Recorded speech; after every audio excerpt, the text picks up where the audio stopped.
So, yung video natin dito is paano mapalitan sa 4G yung signal para lumakas yung signal natin.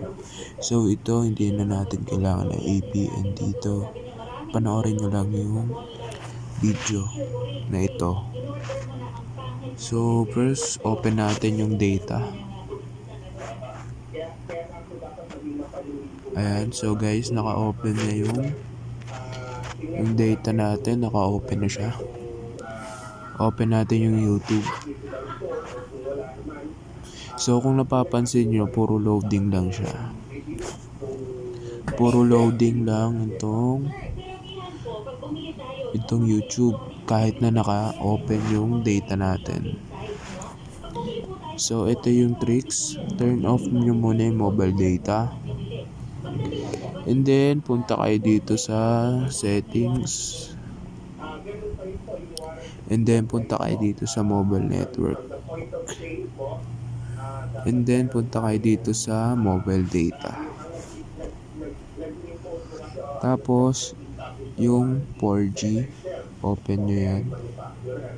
Tapos dito sa prepared and network mode, click nyo yan.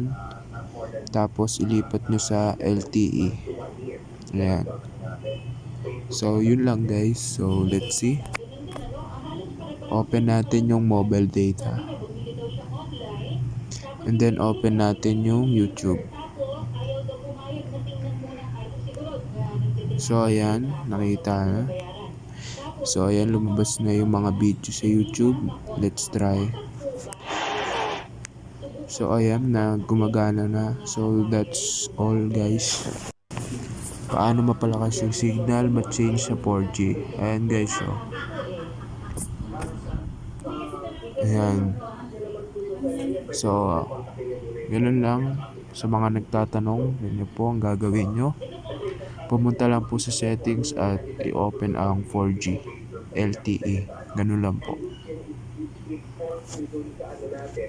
And guys, mag-subscribe ka na rin sa YouTube channel ko. Click mo na yung subscribe button. Cut.